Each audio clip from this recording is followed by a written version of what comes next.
You think you have a discipline problem, but you don't. What you have is a brain problem. Your mind was designed to keep you weak, not because it hates you, but because staying comfortable kept your ancestors alive.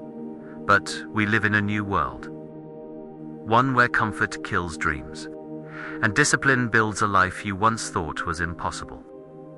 Today, I'm going to show you how to trick your brain into craving discipline, into wanting difficulty, into becoming the weapon you were meant to be.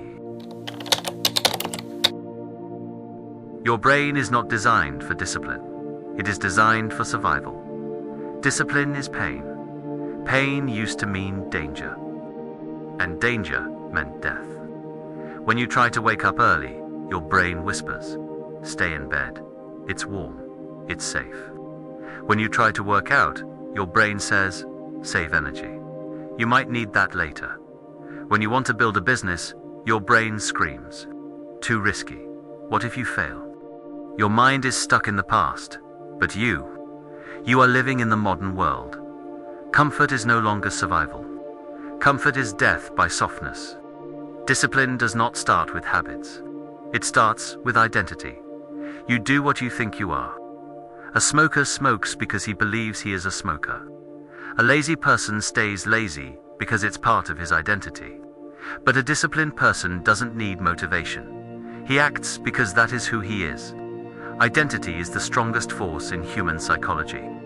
You must create a new identity. I am the kind of person that does hard things.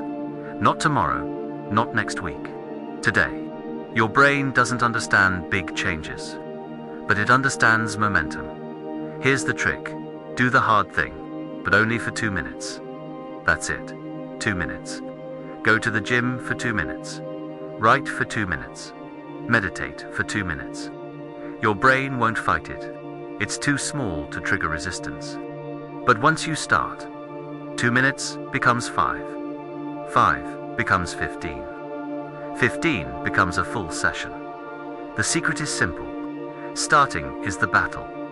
And once you win the start, the rest follows. You've been told dopamine is bad. It's not. Dopamine is how your brain learns, and you can use it to your advantage. Here's how to rewrite your brain's reward system. Step 1. Do the task.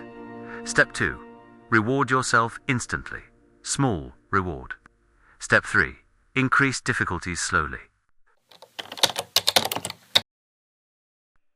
Discipline becomes easy when you make it automatic. Remove friction. Put your gym clothes next to your bed. Remove junk food from your house.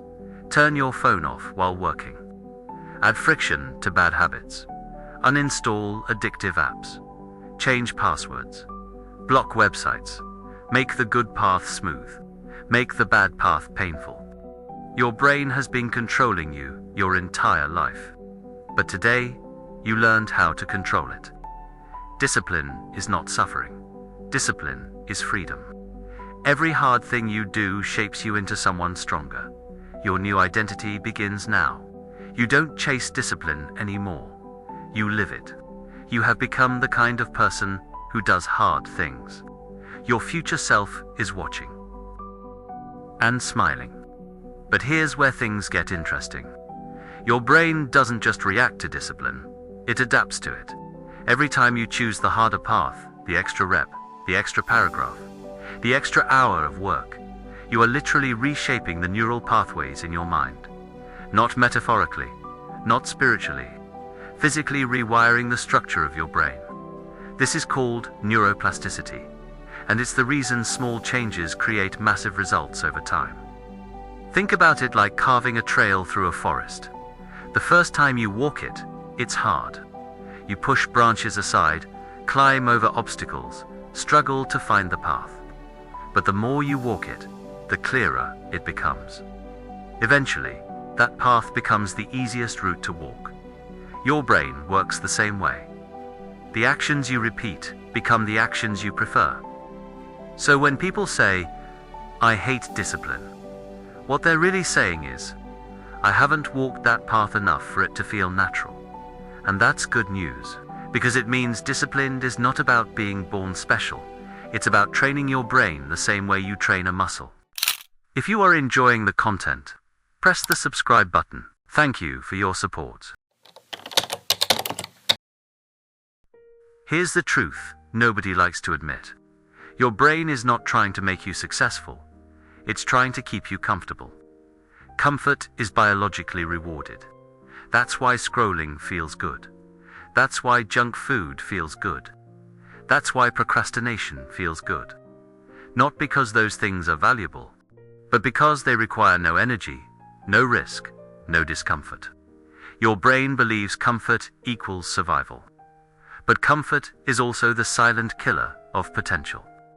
Every time you avoid discomfort, you reinforce the comfort loop. I'll do it later.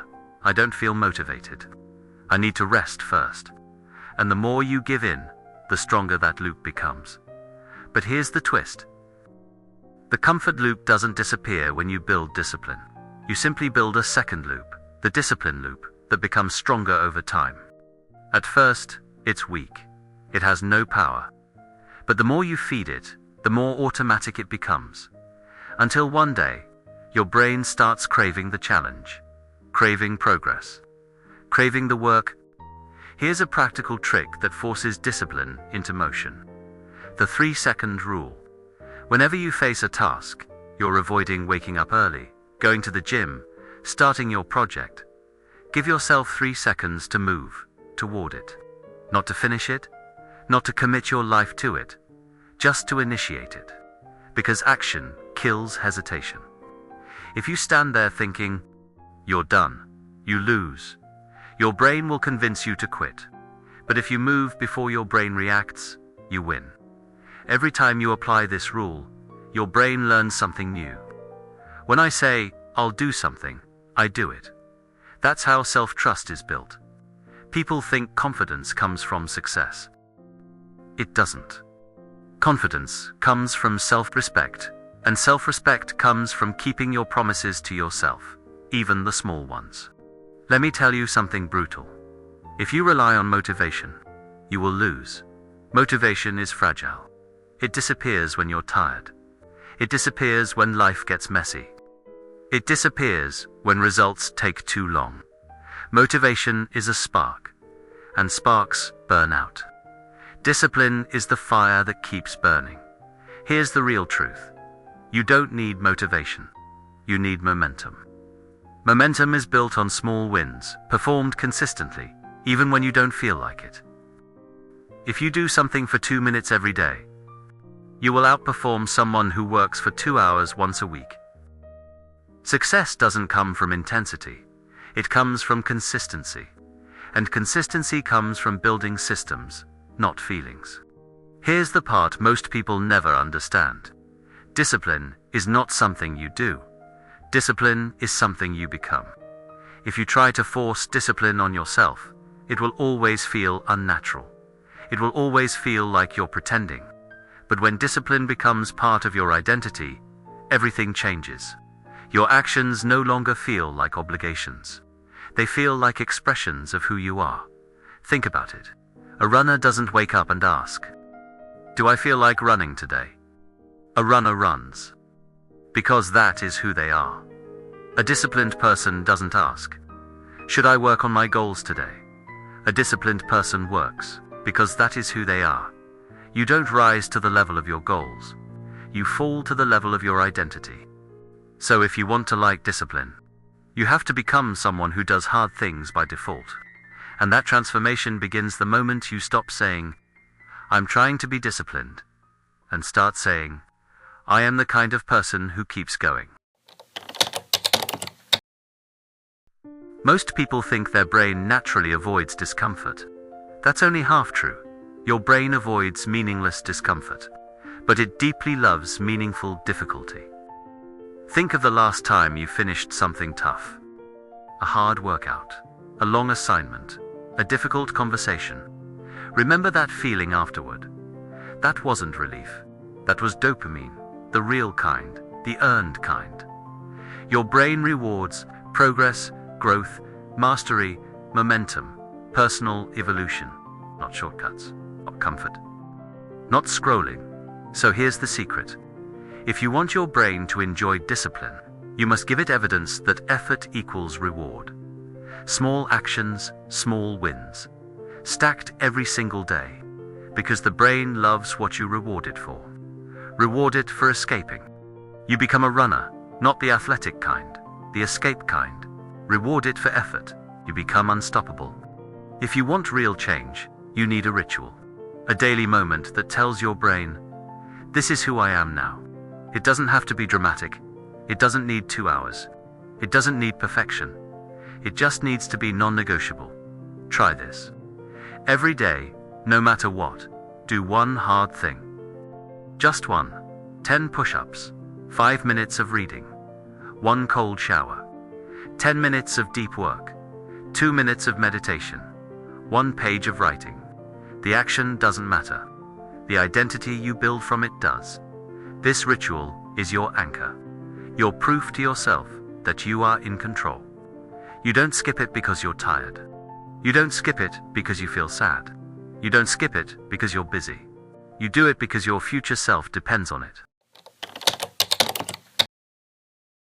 Nobody talks about this. Discipline isn't just physical or mental. It's emotional. Sometimes, the hardest part isn't the work.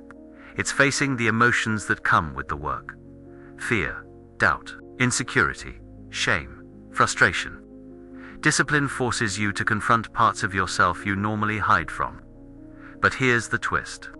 Those difficult emotions are not a sign that you're failing. They're a sign that you finally stopped running. And the moment you stop running, you start growing. Discipline teaches you emotional stability, how to stay calm in chaos, how to choose long-term rewards over short-term escapes. Here is the truth you've been avoiding. Not because you're weak, but because you're human.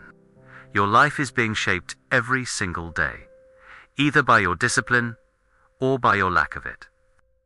There is no neutral. Every choice is carving your future, even the ones you think don't matter. And one day, sooner than you think, you will wake up living in the world built by your past decisions. The question is, will that world be a prison or a masterpiece? Will you be someone who chased comfort or someone who chased growth? Will you be someone who waited for motivation or someone who built momentum? Will you be someone who gave up easily or someone who kept going when no one was watching? Your story is unwritten. Your identity is unwritten. Your future is unwritten. But the pen has always been in your hands. So if you want to trick your brain into liking discipline, start by writing a life worth being disciplined for. Because once you taste the life that discipline gives you, you'll never go back. The discipline you learn and the character you build from setting and achieving a goal can be more valuable than the achievement of the goal itself.